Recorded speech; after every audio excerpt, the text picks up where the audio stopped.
Thank you for joining us for Portraying Post-Colonial Womanhood, panel 6B. It's one of the last of the day before we sort of end the symposium with our keynote by Professor Shanila Khojamulji.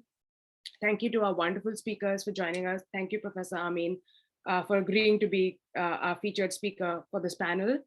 Let me just briefly introduce myself. My name is Sheelalipi Sahana. I'm a PhD candidate at the University of Edinburgh. I'm working on spatial modernity and architecture and agency in Muslim women's writing from South Asia. Each of our speakers gets 15 minutes, so please try and keep to that time limit. Of course, this excludes Professor Amin, who gets anywhere between 20 and 30 minutes. But I think we're good on time, although I would sort of encourage you to stay to the time just because we're having such a great discussion during the Q&A, and I'd like to keep as much time for that as possible. Let me just go over the order of presentations for the day. We'll begin with Professor Amin's talk, followed by Anitta, Thajudheen Jia, then Yasmeen, Arif, Asha S, and Ananya Sikand at the end. We will stop the recording before Ananya's talks because she doesn't want to be recorded. Without further ado, I guess let's begin. I'm very pleased to call on Professor Sonia Amin, who's joining us from Calcutta this evening. Yeah, it is evening, I guess. Sonia Amin is a historian of gender, culture, and society in late colonial Bengal. She was professor at the Department of History, University of Dhaka till 2019. She did her master's in history from the University of Dhaka and sociology from Northeastern University, Boston in the USA.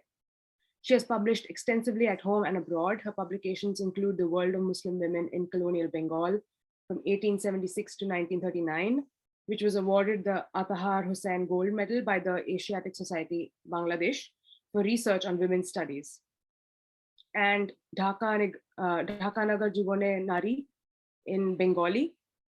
She was postdoctoral fellow at the University of London, SOAS, at Cornell and JNU Delhi, and taught at the University of Hawaii as the Arthur Lynn Andrews Chair. She received the Ananya Sahitya Puraskar for Creative Research in 2015. Dr. Amin translates Bengali prose and poetry into English and is a member and board of trustees at the National Museum of Bangladesh. We're overjoyed to have you here, and we can't wait to listen to your talk on Rokeya Sakhavat Hussein's Mukti Phal, a narrative on colonialism and empire in allegory form. Thank you. You can hear me well, right? Absolutely. Okay. So greetings, everyone. I'm traveling at the moment.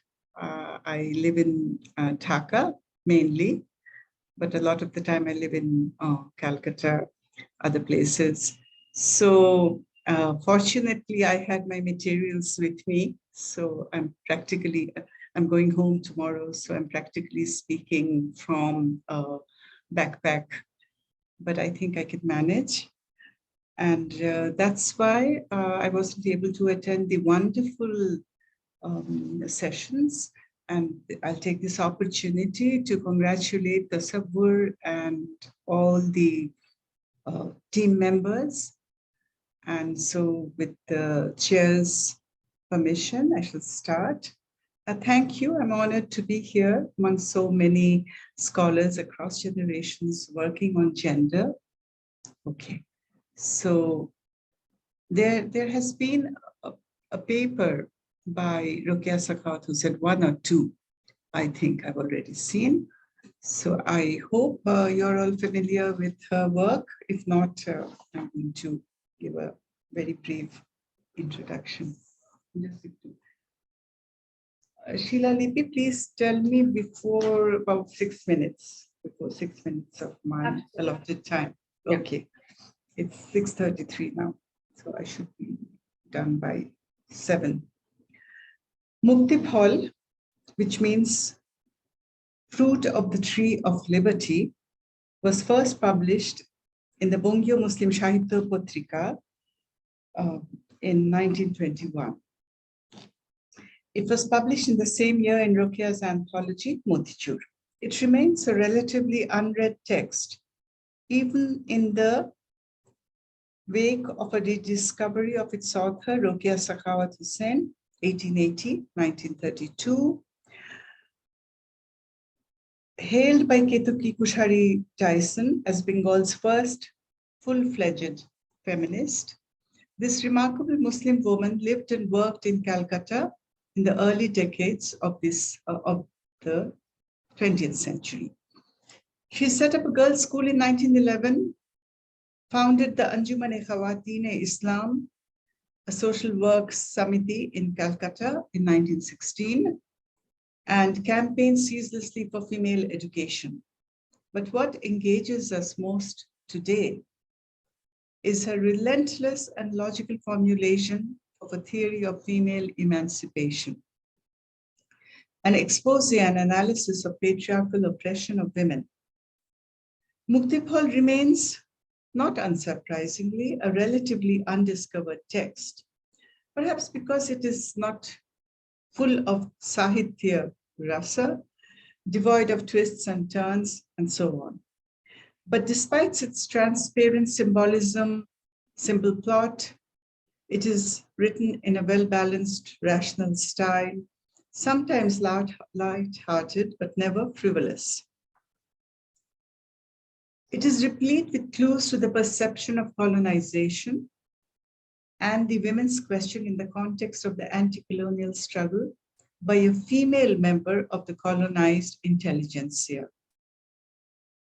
The story in brief, because I just take it that not many will be familiar with this text. Kangalini, dispossessed queen of Kolhapur, lies sick and ailing outside her cottage. Flies swarm around her putrefying body, and her sons, Darpananda, Prabin, just these names are very symbolic also for those who know Bengali, Urdu, Hindi. Darpananda, Darpa is pride, arrogance. Prabin, the ancient or the older generation. Nabin, the new generation, the new man. Dhiman, slow, the thinker. Ninduk, the spoilsport and critic, eternal critic and cynic, and like, the spoiled brat, so to speak. They all approach her with promises and prescriptions for recovery. Darpananda, suited and booted, marches in promising her gold and Benares saris and offers her biscuit, marmalade, and doses of quinine for recovery. Prabin and Nabin too are concerned, as are Srimati and Shumati, her daughters. One day, finally, Kangalini, waving these useless remedies aside as ineffectual, narrates the story of her illness and the secret to its cure. A sannyasi, she narrates, once a guest at her house, had seen the unequal treatment meted out by Kangalini to her sons and daughters, which Kangalini had justified by saying, "Can my daughters free and defend the kingdom of Kolhapur?" The sannyasi had predicted that Kangalini would have to reap the fruit of her karma, unequal treatment to her children, and that her sons would bring her pain. A sickness would visit her soon. How could she be released from this curse? On the tip of Kailasa. Kailasa is the mythological Hindu abode of the gods and goddesses. Okay. Like Valhalla in Northern Europe. On the tip of Kailasa, the sannyasi said, grew the tree of the fruit of liberty. The day someone brought a fruit, she would regain her health. On hearing this, her sons vowed to bring the liberty fruit, and they each try their own ways of doing it. The scene shifts to Kailasha, where the jinns, I have gone into some detail to show you the syncretic nature of this text, written by a Muslim woman from a very orthodox and aristocratic family, a Padda Nashin woman who never got formal tutoring at a school, is so open-minded, the metaphors she uses. The scene shifts to Kailasha, where the jinns, aerial beings of fire mentioned in the Holy Quran, and paris and daityas and danavas of Hindu mythology live along with the ruling race. The king commands his army of ogres to vanquish the arrogant humans of Kolhapur. But the prince, more in tune with the times, suggests more subtle and clever modes of subjugation. He recommends Maya Vidya, a magic art whereby humans are beguiled into subservience. The quest is on, and soon it turns into a struggle. At the center of the struggle for Muktipal is the building of the bridge to Kailasha, which will enable Kangalini's disempowered sons to reach the liberty tree. But to no avail. Dejected and unsuccessful, the sons rally around their dying mother, once again holding forth false promises. Finally, Srimati and Shumati, who had been looking after her, enter the scene and are enraged that they were not allowed to join in the quest. Kangalini's, so finally, at the end of the allegory, the daughters and the mother convince the brothers to include the women in the quest, and they set out, and that's where the novel ends. Kangalini's children will set forth once more in the quest for Muktipal. The allegory ends with her joyful proclamation, "Now my brave daughters have joined the quest. I dare to hope." Now, reading the text from a sociologist's point of view or a historian's point of view. Okay. In rereading Muktipal today, 90 plus years after its publication, one must read with caution. At one level, however, the message of Muktipal is quite clear, and its rendition from allegory to the socio-historical context it allegorizes is not difficult. Rokia herself, fortunately, provides a clue in the advertisement to Motichur. She says that she had written this piece in the immediate aftermath of the split in the Congress in 1907. That's how much this woman who ran a school, who wrote some of the most wonderful formulations of feminist theory and science fiction, which is a text in many universities abroad, kept abreast of the times. She had to, as a feminist. So the Congress split in 1907. Those familiar with history will know that this was a split between moderates, radicals, and conservatives. In a few words, Rokia herself opens the door through which one can step into the inner recesses of her allegory. Kangalini is the Deshmatrika, or motherland, once sovereign, now dispossessed, impoverished. Muktipal is a subversive text about dispossession, or more specifically, dethronement from political power, and the struggle for restitution of sovereignty. Restitution probably meant total independence. Deshmatrika is surrounded by her sons and daughters. Surprisingly, there's no husband in this familial tableau, or any mention of one. But in keeping with the domestic mold in which the world was viewed by the Bengali middle class at the time, Rokia narrates the tale in familial terms. Beyond the hills in the distance is Mayapur, magical habitat of the colonial masters. Guided by an army of giants whose strength, however, is no longer required in this, the second phase of colonization, where other more subtle forms of subjugation have been devised. So, and we recall here Gauri Vishwanathan's Masks of Conquest or Gramsci's Hegemony, etc. Each of Kangalini's children represents a response vis-a-vis the colonial situation. Her children are arrayed in their selfishness, prevarication, impotence, hypocrisy, valor, wisdom, nobility. Darpanando is the blatant, brutal colonial collaborator who fattens on ill-gotten marmalade while his mother lies dying. Probeen is the oily, servile, double-tongued collaborator, engaged in futile nationalist politics through petitions and appeals. His belief in the magnanimity of the colonial masters strikes the reader. Unlike Dorpanando, he cannot openly abandon the motherland or his own comfort. Laik is the valiant and loving son who dies while tending his mother. So each quality is symbolized in one of the children. So like just an excess of love without intellect, rationality, courage leads in untimely death. Reminding readers of the waste of human resource, and I say this with all respect for the revolutionaries, the Swadeshis, the Anushilon, Shomiti, etc.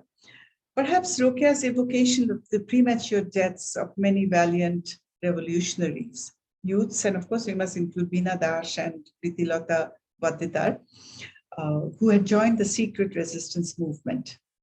Ninduk and Dhiman are not given to action, and Ninduk's role is criticizing, irritating, cynical. Rokeya has not, Dhiman is what his name suggests, thinker, an upholder of moral courage. Rokeya has not elaborated on this role and neither glorifies nor belittles him. The Gandhian Satyagraha was soon to be launched, but the way to freedom in Muktipal is not one of passive resistance. Each of the characters harbors a particular attitude to the role of women in society, a society now in an anemic state. Darpa is the traditional authoritarian opponent to women's emancipation, saying to Srimati, where do you think you're going? Stay right where you are, not a step forward. Ninduk's objection is couched in domestic terms. He says, shut up, Srimati, who wants to hear your speech? Go tend your chores, do the dishes. Praveen's formulation of the women's question undergoes an evolution. At first, he says, and those of you who are working on the new patriarchy in South Asia will relate to all this. In the beginning, he tells Srimati, Srimati, give me a couple of the songs you composed. They may come in handy during the time of supplication in Mayapur. And Srimati replies, that is why I wanted to accompany you. Praveen says, no, sister, I cannot let you go up to Kailash. Talk with me, read your novels, contemplate the creator while you sing along with me. This should suffice. Beyond this, I cannot grant you more freedom or equality. But there's change in the air, and that is exemplified by Naveen. Oh, sorry, I got that mixed up. By Naveen. His worldview, somewhat undefined as yet, has room for militant resistance. Praveen is the traditional, the part I read out is the traditional patriarchal man, liberal patriarchal man, and Naveen is the new man, as yet undefined, in the making, like Ibsen in Doll's House. His last, the signpost was to the new man, and of course the new woman. Naveen's worldview, somewhat undefined, has room for militant resistance to the colonial power and can accommodate women as well. In the final scene, it is he who welcomes Srimati and Shumati into the ranks of the liberators. Now, going beyond the allegory, if we go down a bit deeper and try to collate reality in the political and social scene, political, social, economic scene, and in this text, let's see what we find. What were the dominant strategies? Who were some of the female protagonists on the scene in Rokea's Bengal? She herself had set the stage for Muktipal, as I said before, at the moment of the Congress split at the Surat session. One has then to read the allegory against the ideological and material canvas of the concepts of Swadesh and Swaraj. There are difficulties of ambivalence, of course, in this exercise. Does Bhavalpur represent Bengal or all of India? What exactly is the final state that they envisaged? This troubled no less a person than Nehru. So there are questions which come to our mind when we read this. What is the nature of mukti envisaged by Rukia? Anyhow, so she lived and wrote in Calcutta. It would not be surprising if her immediate backdrop were the Bengal situation of 1905, when the Swadeshi Andolan had started to unfold in its economic aspect. However, the Swadeshi Andolan, that's why she calls it a fairy tale and an allegory, is what I call it in English. She was a strategist. She was careful of the various, what should I say, black laws of the British government clamping down. She had a mission to accomplish. She was not a radical, except in her theoretical conceptualization of women's emancipation. That's not the subject matter of my essay today, but please look up the National Dictionary of Oxford biography. The piece on Rukia has, it's very comprehensive. I wrote it many years back, but it sort of depicts her as where she's radical as a feminist theoretician. Okay, so she does not mention the Swadeshi Andolan, but running through the entire text is the theme of the futility of petitionary or constitutional politics and a celebration of more direct physical resistance. Okay. I'm going to skip quite a bit. As regards the role of women, we know that at one level, there was direct opposition to women in politics. For example, Girish Chandra Sen, editor of the renowned journal for women, Mahila, published from Calcutta, allowed an article to be published in his journal opining that it was unnatural for women to be involved in politics. The Muslim publicists were even more conservative. In 1905, they were still debating the matter of female education. Reformist ideology, Hindu or Brahmo, was on the whole ambivalent on the question of women's political role. The rhetoric was certainly not conducive to the equality of the sexes in the political arena. Nevertheless, it did see the need and practical utility of incorporating women into the political process, best exemplified by Gandhian ideology and his incorporation of women. But in Muktibhol, Srimati and Shumati are not participating in passive resistance. And there's a passage in the book which says that when the brothers ask them that what tools have you, what weapons have you? And she said, and the two say, we have our hands, our feet, our brains, our courage. We will climb hills. We will navigate thorns and bushes and deserts. There's nothing that we are going to be daunted by. So the two are, even though it's utopian and idealistic, they're ready for what it takes.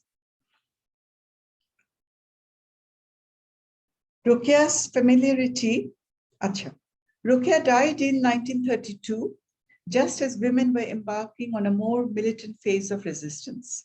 Kalpana Datta's Chittagong Armory raid, Preeti Lata Vaddeda's attack on the Pahatali Officers Club, Shanti and Shuniti's firing on the British magistrate in Kumilla, Leela Nag, underground affiliation, Veena Dash's attempt to kill the governor, all took place in the 1930s. One is left to wonder what Rukia, who celebrated the quote-unquote terrorist, martyr Kanailal in Nidupam Bir, would have had to say about Bengal's militant daughters. As matters stood, she was placed historically amidst constitutional politics, as far as women were concerned, but she never lost herself in the discourse, as evinced by Muktibhol, nor got entrapped in its thrall. Interestingly enough, the Muslim separatist movement for Pakistan had just taken root. The Muslim League was formed in 1906, but Ruqya is silent in Mukti Paul as well as in her other pieces about this. She was a very observing Muslim herself. On the last day of her life, or night rather, she had gotten up to offer her Fajr prayers, gotten up to do her morning ablutions. Ruqya's familiarity with the Brahmo Hindu community in Calcutta and the reformist agenda was considerable, as evinced from various research monographs on her life and character. Now, very quickly, who are the women who were contemporary to her, the noted women whom she knew, whom she mentions in other places? Sarala Devi Chaudhurani, 1872-1945. Became politically aware at the age of 11 in 1883, etc., etc. Sarala anticipated the Swadeshi movement and established the Lakshmi Khandar and Shivaji Utsav, etc. Her ventures in the cultural reconstructions in the sphere of Hindutva, Hindu revivalism in the historical sense of the word, not in the sense we take it today, that was taking place were also couched in militant terms. Sarojini Naidu, 1879 to 1947, the Nightingale of India, on the other hand, did not suffer from Sarala's duality. Sarala was both very close to Gandhi and a believer in militant resistance. Sarojini Naidu did not suffer from the duality and was one of Gandhi's satyagrahis from start to end. The third woman who left her mark on the political arena was an Irish lady who came to Madras in 1893 and adopted India as her home, Mrs. Annie Besant. A moderate at first regarding resistance to British rule, she preached the use of Swadeshi goods for economic ends, etc. Here we could have also mentioned Margaret Noble, I think. So these were some of the notable women of the Hindu Brahmo community. Now there were some women, some Muslim voices, and they all wrote, especially since I'm in this site celebrating women's writings and researching it. In 1905, Khairun-Nisa Khatun, in present-day Bangladesh, had written her piece Swadesh Anurag in Nagunur, published from Calcutta, asking people, especially women, to boycott British goods. So, in a sense, participating in Swadeshi. Then Khairun-Nisa never came to the forefront, but we do know a bit about her. Then there was Daulat-un-Nisa Khatun and a few other women also, and some research has been done in Bangladesh regarding these women. And of course, we know the much more well-known personalities, B. Ammar, Abidi Banu Begum, and the women of Calcutta. Calcutta was, of course, in the forefront. So these are the women, the notable personalities who formed the fabric, the social fabric of Ruqya's time. She herself, now I'm going to talk about her vision of a secular synthetic society, brought up in a severely religious and traditional Muslim family of Rangpur in present-day Bangladesh. She was a practicing Muslim to the end of her days. Yet time and again in her various works, where one, leaves one's inner signature, I suppose. That's what I say in my book. I have 2 chapters on literature, the world of Muslim women in colonial Bengal.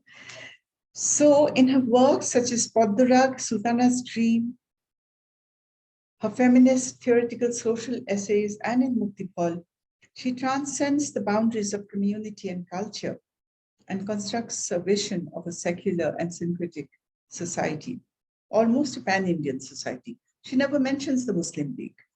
Though the Lahore Resolution was to come in 1940, but the separatists had already started campaigning on paper and in practice. Utopian, certainly, but to Ruqya, this vision came naturally and forcefully. Muktipal is strewn with imagery, and I'm almost near the end, borrowed from Hindu literary tradition. Kangalini's children are called Darpananda, Probin, Srimati, etc. I told you, as I told you, these are all Sanskrit names. The seat of power, Kailasha, is the mythological abode of the gods and goddesses of the Hindu pantheon. The simile of Draupadi's sari and untied hair, the sannyasi, etc., are part and parcel of Hindu culture. But juxtaposed with all these are images taken from Islamic mythology and culture. So in these days, in our postmodernist and cultural analysis, with Laka and Derrida and everything, I'm not in literature, but many of my friends are. We read so much about the richness, the jarring juxtaposition of cultures, the homelessness, the rootlessness, and Ruqya in one sentence would have Sita and Bibi Aisha. It came, very naturally to her. And my question is, because as a historian, as my guru E.H. Carr says, history is an unending dialogue between the past and the present. Are we in South Asia, India, Pakistan, Bangladesh, Sri Lanka, Nepal, Maldives, and those of you who practice South Asian studies, are we, or maybe have we really lost our composite heritage? It's really important to go back to it time and again. And one of the advantages I have when I'm talking in many fora is I say, whenever they try to ridicule what we do, I say that it's in our culture. Feminism, Marxism is not alien. And if we borrow from the West, fine.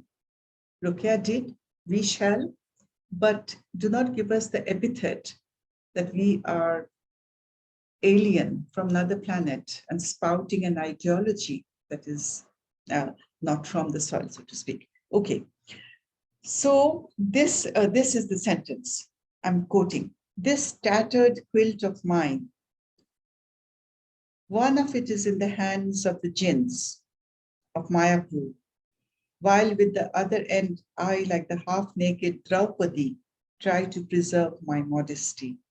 Ah, Allah, forgive me. So the British are here, the Muslims are here, the Hindu Brahmos and other communities are here. And if you read her other works, the Christians also. And you must understand her constraints. There was a woman writing in the early 20th century. Okay. Ruqya's syncretic juxtaposition may seem jarring to some and all interesting and rich to others, but it is indeed unusual and shows a mind whose depth and range was encompassing. I will quote this also.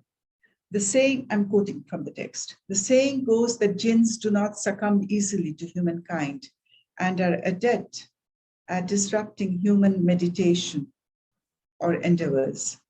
Even Vashdev, the writer of the Mahabharata, his meditation disrupted, had lamented to his goddess, I spend my hours in thought of you. What do you gain in deluding me? Thus did Devi Durga repay wares, unquote. This is Ruqya writing. Such was the sweep of Ruqya's vision standing at this end of the, at this juncture of the 21st century. We feel the beauty and the fragility of the vision. We feel its strength also. But most important perhaps is the fact that we should remind ourselves once in a while that such visions were nurtured by a woman from the Andar Mahal so many years ago. Ruqya's ability to transcend her milieu cut across existing notions of community, class, culture, and gender. Thank you. Was I well within time? Yeah, absolutely. 30 minutes to the dot, actually. Thank you so much for that fascinating sort of account, not only of Muktipal, but also for contextualizing and situating Begum Ruqya within, the times that she was living in and writing in, and the political fabric, as you said, of the time, because something that you sort of ended with is an important, poignant question about, our heritage. And of course, you mentioned you're a historian, but thinking through the literary heritage and traditions of South Asia, I think what often happens with Begum Ruqya is, of course, she's considered this foremother and this feminist, the first feminist, so to speak. of the subcontinent, but often she is transposed to other and possibly Western literary traditions, which sort of does a bit of disservice to the unique sort of positionality of Begum Rokeya. When you look at Sultana's Dream, situating that within the science fiction genre and clubbing it with, works from around the world like Ladyland and Her Land. And then you have, and I was going to ask this question about her other works like Mukti Paul, which is, you speak about the allegory and the utopian sort of fiction. And again, you have Podorag, where it would seem it's very rooted in its times. It's very realistic in that sense, but there is this sense of utopia, and that sense of utopia comes from the sort of inconceivability of to us, inconceivability to us of this pan-Indian, like you said, and also a pan-gendered community and unity within women cutting across religious, class, caste lines, which is very evident in Podorag, women coming together. And here as well, you highlighted how that happens. And even though to us it would seem like such an inconceivability of its time, and even today for that matter, but Begum Rokeya did it so seamlessly. And I think it's also important for us to situate her in those traditions. So thank you so much. Sheelalipi, I want to ask you that, is my session over? Are there questions done now? Or do I have to wait till the end? The Q&A is at the end. Oh. After the other presentation. Please, I hope the audience will excuse me. I'll try to stay on. I'm traveling tomorrow again, so I may leave at some point. That's fine. Yeah, we'll call on you once the Q&A starts. I was thinking of leaving. That's fine as well. Thank you so much. Yeah, thank you. Thank you so much for joining. I'll check. Will you send me an email or something? I'll be going out and I'll check. I'm really asking. I'm apologizing. Thank you so much for joining us while you're traveling. It really means a lot, and we really appreciated this. Thank you. And good luck to the other speakers. I'm so sorry. Okay. Thank you. Right. So that was an illuminating talk. Next, we have Anitta Thajudheen Jia speaking to us about interrogating biryani as is it a fair portrayal? And Anitta teaches English at the School of Health Sciences at the University of Calicut in Kerala, India. She completed her post-graduation in English language and literature from the University of Calicut in 2021 with specialization in cultural studies and film studies. She is an inspiring scholar, and her areas of interest are post-feminism and gender studies. She deems to pursue a research career in defining the post-feminist sentiments of the neoliberal Indian woman that are influential in determining the nation's structure of feeling.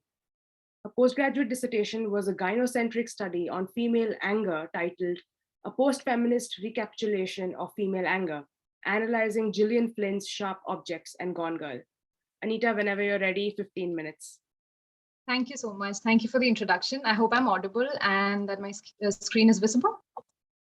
Yes. Hi. Thank you so much for the opportunity. I feel that I should take a couple of minutes to thank Tasavvur Collective and congratulate you all for bringing so many scholars from all across the globe for this symposium. And I actually feel very lucky, fortunate, and slightly intimidated to be a part of this panel. So much so that I have a script ready rather than a presentation.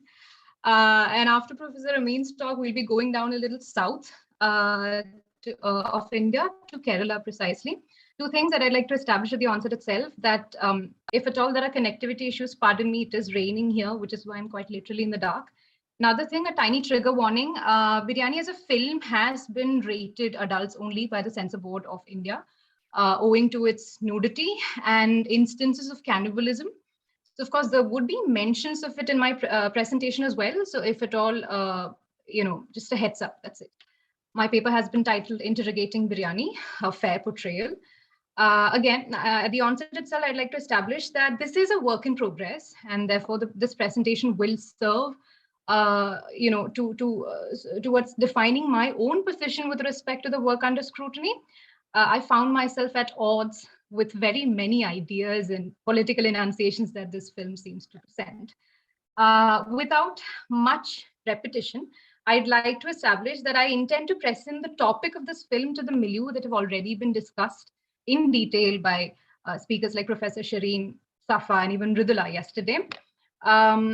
Because essentially the decoding of South Indian Muslim women's voices, Malabari women to be precise, has been somewhat different from the rest of India. Muslim women in films were either the damsel in distress, desperate to be saved from the religion's darkness, or tawaifs or courtesans whose appearance was centered in their visual appeal.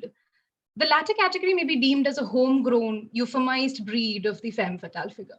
Additionally, for the longest time, the representation of Muslim women in the country had solely been Shah Banu's case of 1985. As far as Kerala goes, there is an overarching Middle Eastern arm that influences not just the economic composure of the state, but also the religious and the cultural. In Malayalam cinema, which remains slightly offbeat owing to its regional specifics, Muslim women were seen brooding over the evils of patriarchy, polygamy, lack of proper education, and the triple talaq. I won't go into the rabbit hole of Hindi film representation of Muslim women, since that's altogether another story. However, there certainly are a few overlaps in the recurring depictions of distress, even in Malayalam cinema. For example, the 1960 film Umma, directly translated as Mother, was perhaps one of the first films that spun across an Islamic canvas in the Malayalam film industry. The movie depicted matrimonial shackles that come with being a Muslim in Kerala. While such articulations may not be too far from reality, especially with regard to the rural spaces, their sheer monotony and repetition contribute to an alteration in the ideological apparatus of the country. Muslim women in Malayalam cinematic enunciations continue to struggle to step outside their identity politics confined solely to their religion. It's almost as if they don't have an existence outside of it. However, it is noteworthy to address isolated Muslim women characters in Malayalam cinema that step out of the labyrinth of religious constraints to explore domains like professional and academic excellence. I might be scraping to find a silver lining here, but films like Takeoff, Virus were slightly, isolated instances of fresh air. Within the more multifaceted web content sphere as well, we see Muslim girls being derived as objects of fascination. Many depictions reminding one of the chaste Aisha from the commercially successful Thajudheen Moderator, the 2012 film. Again, all my statements are very much confined to the Malayalam film industry. Just a heads up again. Moving on, the preliminary analysis of Biryani would be understood as it being a story of a young Muslim woman who's wronged by the society, her community, and patriarchal dogmas.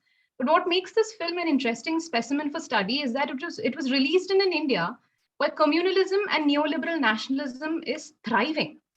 Many denominations of the society equates Sajan Babu's directorial venture to be solidifying an already contagious sense of Islamophobia across the nation.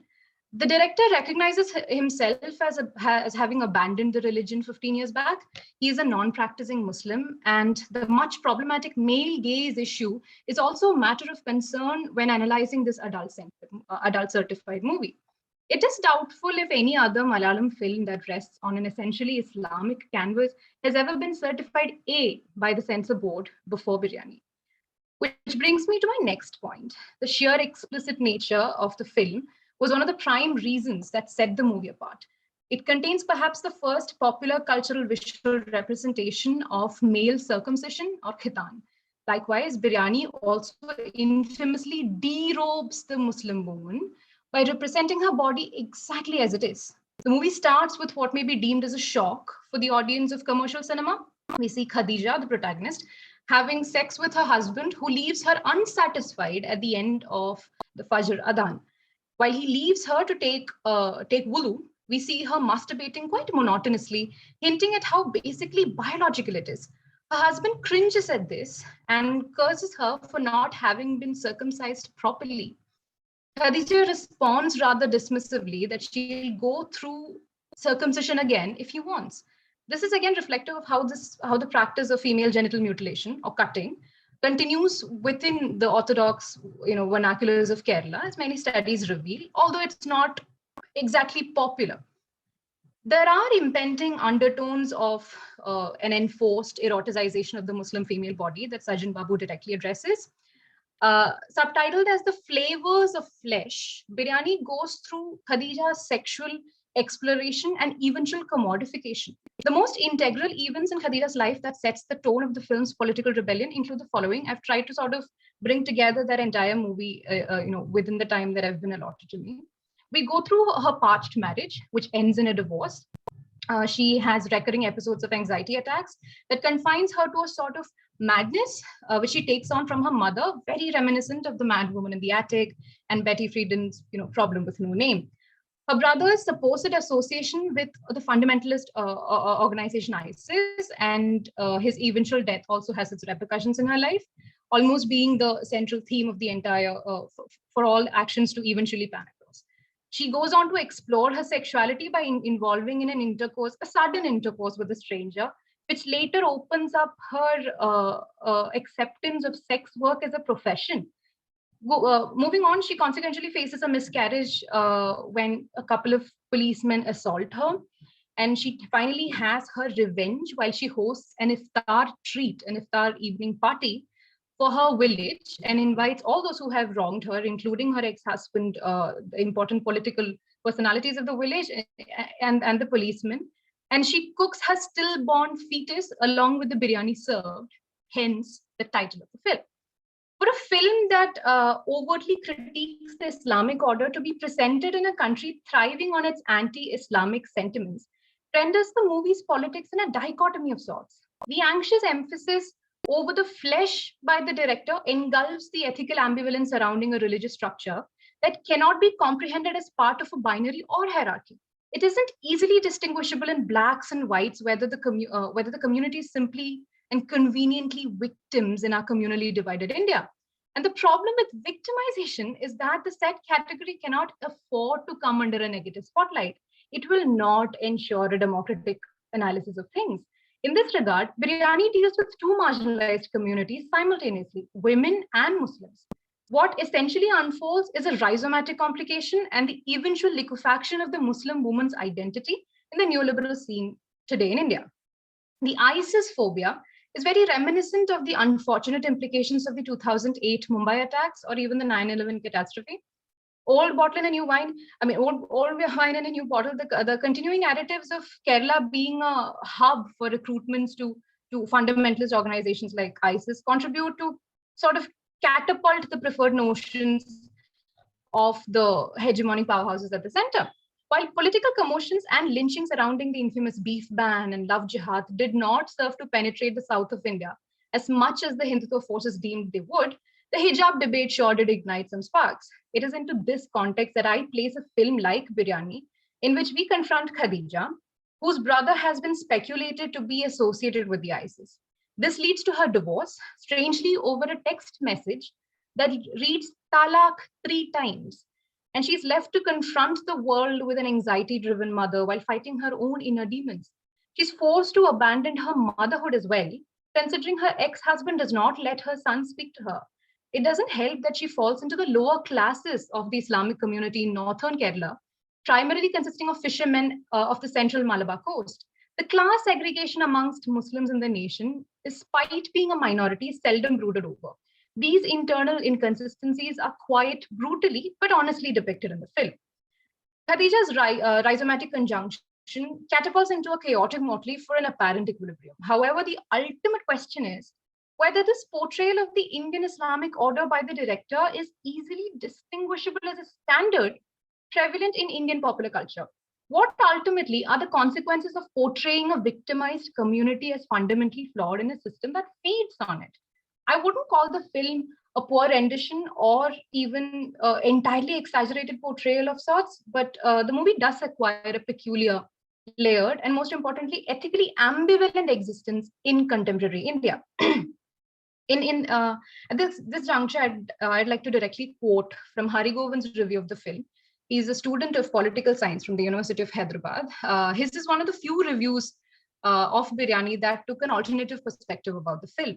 Why I think it needs to be addressed here is that we're talking about a film that has garnered a lot of national and international accolades. For instance, Kani Kusrati, who played the protagonist Khadija in the film, was the recipient of the BRICS Best Actress Award at the Moscow Film Festival. She went on to bag the Kerala State Film Award for Best Actress 2020 as well.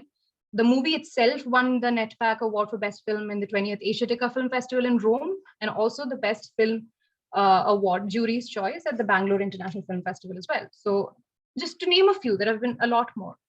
I directly quote from Hari Govind's review.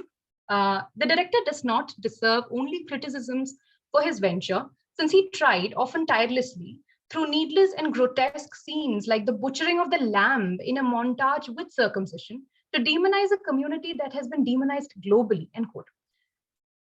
In this regard, I'll extend that narrative further. The divorce over a text message implicitly renders it as a common practice in the Islamic community of Kerala. While that is not the case, this may be read along the lines of the controversial Triple Talaq Bill of 2018 and that the BJP-led center continues to weaponize to show Muslim men in a beastly texture. Likewise, while Khadija's multiple sexual nuances can be analyzed as a way of using the very flesh that ostracized her to her benefit, it cannot be denied that it fuels the narrative of the frustrated Muslim Malayali who is consistently sexually deprived. The motive of the flesh unapologetically dominates the film. However, in instances, it has been used to connote a beastly and inhuman texture to the Muslim community. It cannot be denied that the Muslim community of Kerala, especially the women, have begun to deviate from orthodoxy to embrace emancipation while giving due attention to their ritualistic and religious sentiments. We even see them at the forefront of NRC, CA and anti-CA NRC protests. Although the employment of sex as an emancipatory tool for the protagonist is laudable, the motive is interspersed at odd moments. For instance, we see Khadija watching a muezzin, who later becomes her savior at a different part of the movie, masturbate. Eventually, the two embark on an intimate relationship, only for him to leave the scene when he learns that she cooks her stillborn fetus with the biryani served at the iftar feast at the end of the film.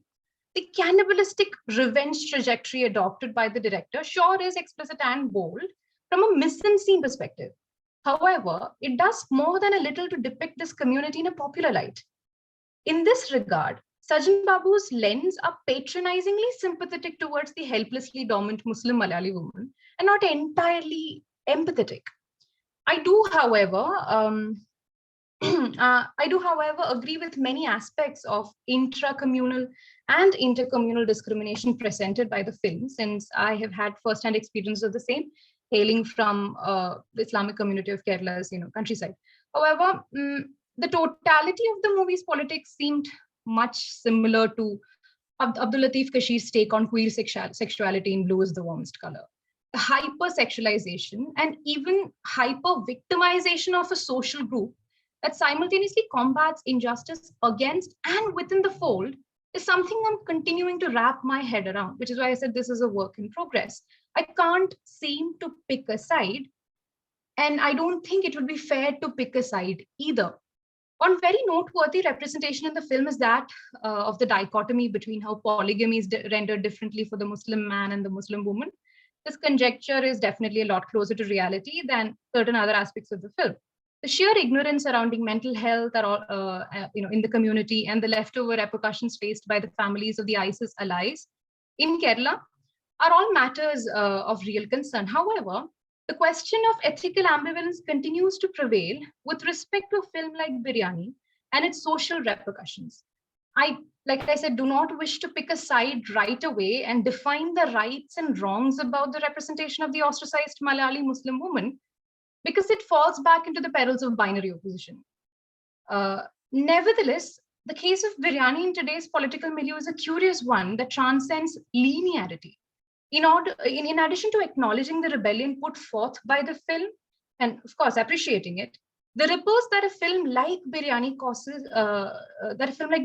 within the communal hegemony of neoliberal India are also significant. So the intention of this paper is to sort of problematize identity politics from within rather than offer conclusive declaration. And of course, I'll end my presentation here by allocating some scope for open-endedness in this debate. Thank you so much. Thank you so much, Anitta, for that incredibly close reading, while also sort of macroscopically looking at what this means for, our times, and what this means for the community that it is claiming to represent, which is, Muslim women from Kerala. Thank you so much. Again, I'll reserve my questions for the end, but thank you so much. That was truly fascinating. And I can't wait to watch the film. I haven't, unfortunately, yet. Oh, you should. You definitely should. I definitely will after this. Thank you so much. Thank you. Next, if Asha doesn't mind, I would like to call on Asha because Yasmeen also doesn't want to be recorded. So we're keeping those presentations for the end. And also because Asha is also going to be speaking on, women in Kerala. So I think it would be a nice sort of flow. So thank you so much for joining us. And let me quickly find your bio. Yeah, right. Dr. Asha has been working as Associate Professor in the Department of English and Comparative Literature at the Central University of Kerala since December 2011. She was awarded PhD in 2004 by the University of Kerala on the topic Parda in the Subcontinental Novel in English. Her areas of interest include Muslim women's studies and Middle Eastern fiction in English. She undertook 2 UGC minor research projects in 2006, one on literary representations of the Middle Eastern Muslim woman, realities and stereotypes, and in 2009 on Islamist construction of Muslim femininity in post 9/11 Malayalam periodicals. She's published 25 research papers and co-authored a book introducing literature in 2018. Thank you so much for joining us, and she'll be speaking to us today on contemporary Muslim women writing in Kerala, nuances of critique in Khadija Mumtaz's works. Welcome. Thank you, Sheila, and thank you, Tasavvur Collective, for that wonderful experience. I've been listening to a couple of presentations. Yesterday's I missed, but day before yesterday I did. And today's too, the first panel I could listen to. So there were a couple of fantastic papers and coming from young research scholars. I should thank them all for sharing their experience. And thank you, Anitta, for that brilliant paper. After yours, this would look rather tame. As Sheila has said, the title of my paper is Contemporary Muslim Women Writing in Kerala, Nuances of Critique in Khadija Mumtaz's Works. I'm sorry about the first part of the title, in fact, because I'll be focusing only on Khadija Mumtaz, who's a contemporary writer of Kerala who writes in the regional language of Malayalam.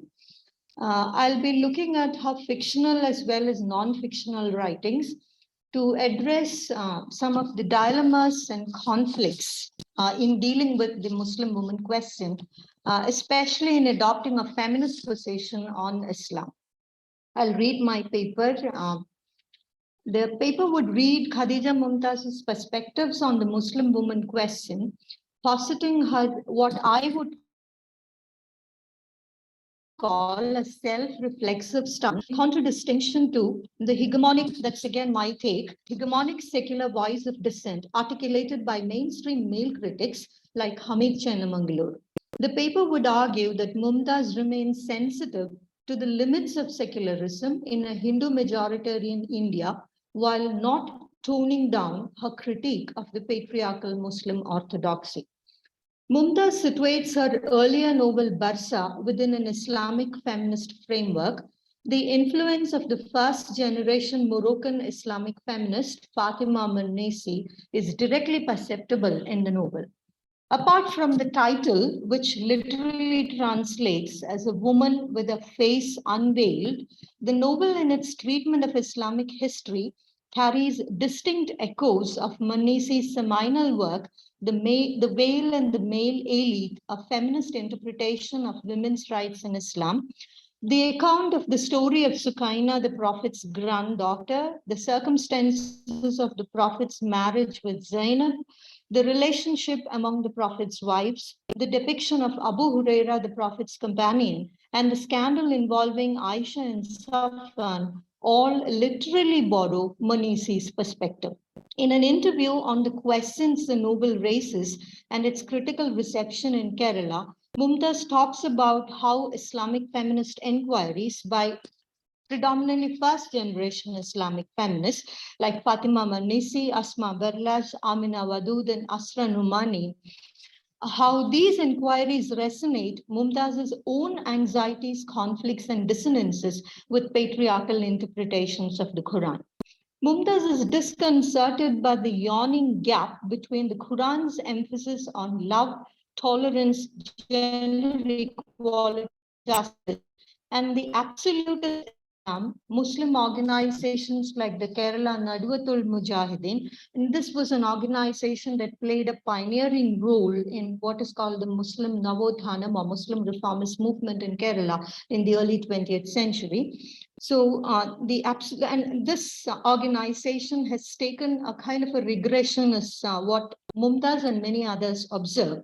So the absolutist Islam such organizations propagate under Arab influences like Wahhabism. The novel employs a perspective of a neo-woman convert to Islam, and this is something that has been that has come in for very heavy criticism, especially from Muslim organizations of Kerala. Why the perspective of a neo-convert? The perspective of the new woman convert to Islam she deploys in the novel is Mumtaz's own. Her life in Mecca enabling her to view the Muslim community, both the Arab and the diasporic Malayali Muslim, closely. To quote her, I took my posting in Mecca, I learned more about Islam.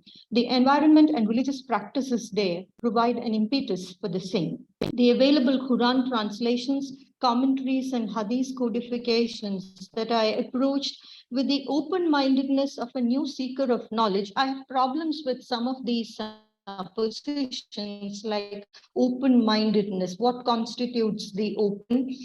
Who can claim a position to open-mindedness? But I don't think I'll get the time to go into such details. Yeah, to continue with the quote, with the open-mindedness of a new seeker of knowledge often left me worried, confused, and conflicted, unquote. A gendered take on the Quran and Islamic history of the kind the first generation Islamic feminists advocate offers a salve to both the protagonist as well as the novelist's conflicted psyche. Mumtaz's deep distrust of what she calls the Muslim desire to be different from the practitioners of other faiths, which she finds as a major compulsion behind the recent widespread adoption of the hijab in Kerala.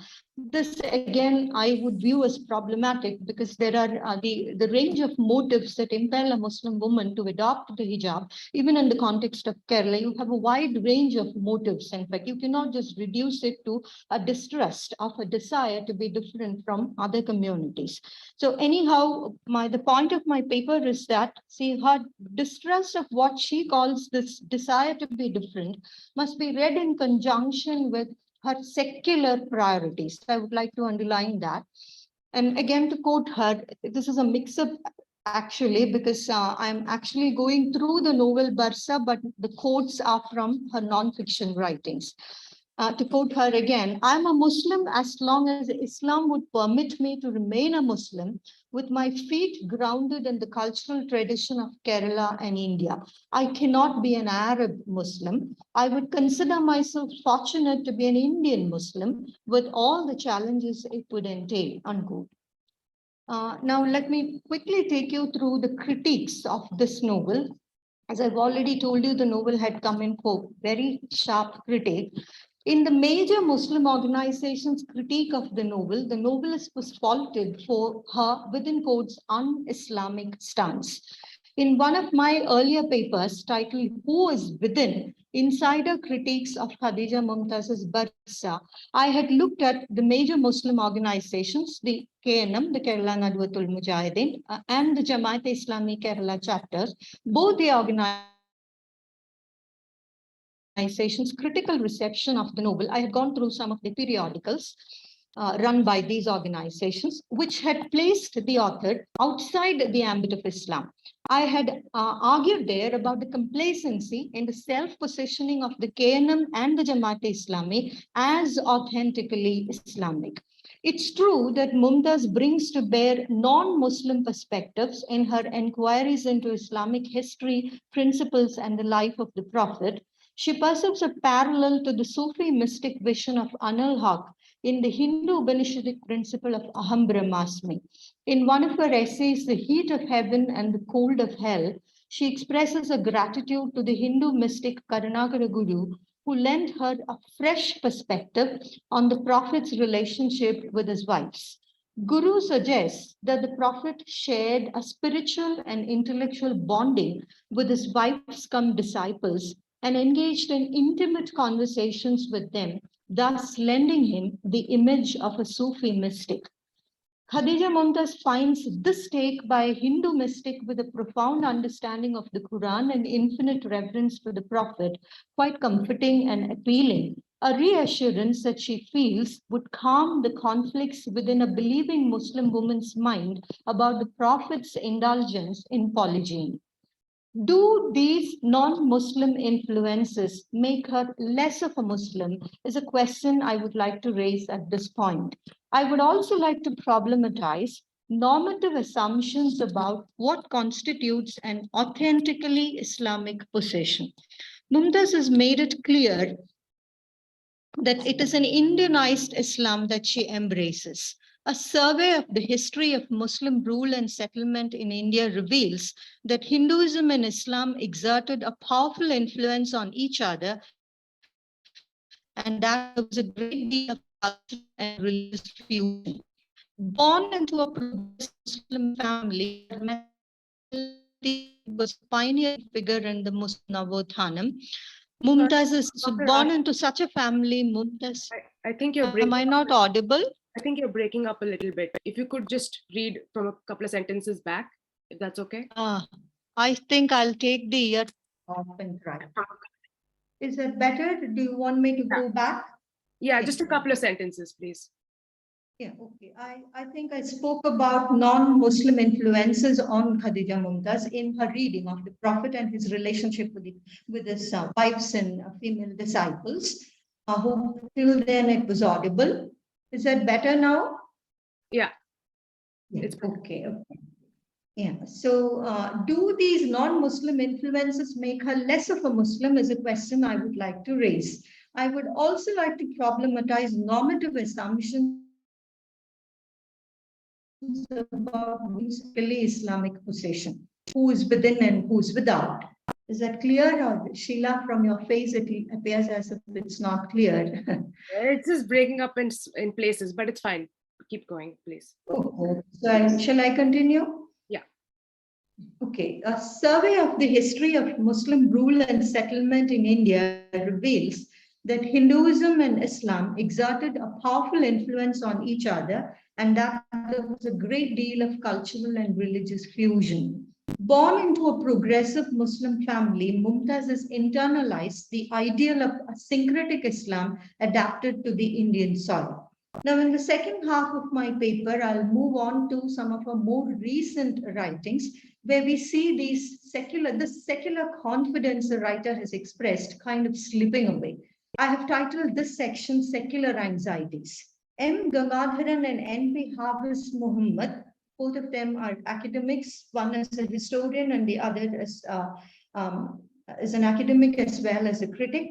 Speaking from a secular critical perspective, use the expression critical insider to characterize Mumtaz's self-reflexive faith position. On the other hand, she's been criticized by Muslim women academics and scholars like Professor Sharon, she spoke to us yesterday, and Shamshad Hussain, for subscribing to, for reinforcing the within quotes widely circulating image of Islam as an oppressive system for its women. Mumtaz's novel Barsa, much of her non-fiction writing and personal interviews attest to her unwavering critical stance on Orthodox Muslim patriarchy. However, to read this critique as a sign of her participating in Islamophobic discourses would be rather unfair when one considers the critical self-inquiry she consistently maintains in her writing. She never departs from the faith position. In fact, it is her position as a believer that saddens her at the turn of developments in contemporary India that is overtly Islamophobic, an anguish that further launches her onto a path of self-scrutiny as a Muslim, a path which she avers a thinking Muslim can never abandon. I would discuss her revisionist position on the implementation of the Uniform Civil Code in support of my argument that Mumtaz does not play along an Islamophobic agenda while remaining committed to the ideal of gender equality.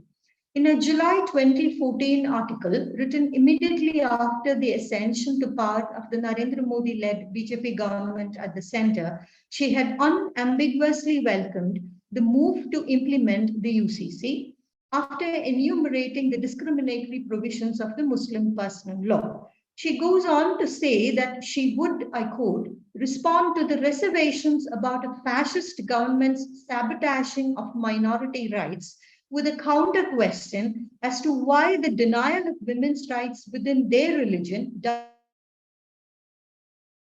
not vex them. That is a minority, unquote. This was a position in 2014. 2 years into the BJP regime, having been witness to the perpetration of mindless violence against the religious minorities, Mumtaz retracts her position in an article written in 2016. Quote, I quote her again. The shocking realizations dawned on as an aftertaste of the BJP regime compel me, with at least certain others, to confine our demand to a reform of the Muslim personal law rather than the adoption of a uniform civil code, unquote. She explicates the grounds of her position as not a fear of identity erasure or of homogenization of cultures, but an awareness of the danger implicit in the UCC agenda of an anti-minority government, that is, the danger of the Muslim woman being deployed as a tool of Muslim witch hunt by a fascist right-wing state. It's worthwhile to note here that Mumtaz's stance is a divergence with the Calicut-based Muslim secular feminist organization, NISA, headed by VP Suhra. Neelam Srivastava refers to the, not just Neelam Srivastava, many feminist scholars, in fact, refer to the uncomfortable position Indian feminists found themselves in, with the BJP center staging the demand for a uniform civil code. Mumtaz's position betrays these feminist anxieties. It emerges from her assertions that her position is non-identitarian rather than anti-religious. She may be faulted for politico-ideological dilettantism, but cannot be charged with an Islamophobia that post-colonial feminist scholars like Leila Ablugoth perceive in the Western feminist rhetoric of saving the Muslim woman. Counterpoising Mumtaz's stance against the uncompromisingly secular position of a mainstream Muslim male critic, Hamid Chenamangalur, would be further useful in understanding Mumtaz's sensitivity to the imperative of a flexible approach in the adoption of secular practices in a multi-religious country like India. Several scholars have pointed to the contextual character of the principle of secularism and its divergence from the strict religion-politics segregation fundamental to its originary Western model. S. Radhakrishnan, Amartya Sen, Rajiv Bhargava are all examples. Chenamangalur does not buy this argument. He rejects the proposition that Indian secularism is equidistant to all religions and not anti-religion, as specious, placatory of religious organizations and hypocritical. He dismisses the legitimate fears and anxieties of the Muslim minority about the adoption of a UCC possibly overriding their rights in the current Indian context. He asserts, UCC will not be the replication of the Hindu code. Instead, it will be the collation of the most progressive provisions of all religious codes of the world, including the Hindu and the Muslim. Chenamangalur's, I would say, is a doctrinaire position on the adoption of secular principles impervious to its empirical pitfalls in a Hindu majoritarian India, where there is an increasing danger of minority religious practices getting subsumed under majoritarian ethos. This is a stance Khadija Mumtaz distances herself from, while being fully in agreement about the gender discriminatory character of the MPL and the need for reform. She also dismisses the mainstream secularist view held by those like Chenamangalur that majority and minority fundamentalism are equally dangerous. This is a position that Mumtaz views as an oversimplification. Do I have 5 more minutes? If you could maybe conclude in 2. I'll quickly jump to the conclusion then. I would like to put forth Mumtaz's willingness to critically revisit and adapt her position in response to socio-political exigencies as a mark of what Roshan Terman regards as responsible critique. In the paper Islamophobia, Feminism and the Politics of Critique, Terman had raised the question of how one can engage in a feminist critique of women's status in Muslim context without providing ideological fuel for undecided political ambitions in an age of Islamophobia. Mumtaz is careful not to allow the battle for gender justice and democratization of women's rights within Islam to be hijacked by right-wing Islamophobes. To conclude, though she never renounces the secular, her self-reflexivity rescues her position from ending up as secular fundamentalist. Thank you. Thank you so much, Dr. Asha. That was, again, a very illuminating sort of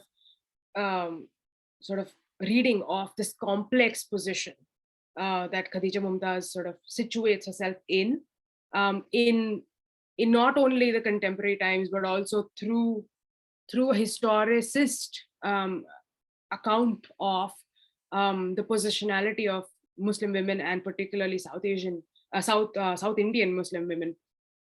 And I'm interested in sort of the theoretical gendered Islamic frameworks in which she would sort of position herself, because you are constantly sort of juxtaposing the many sort of labels and identities that could be sort of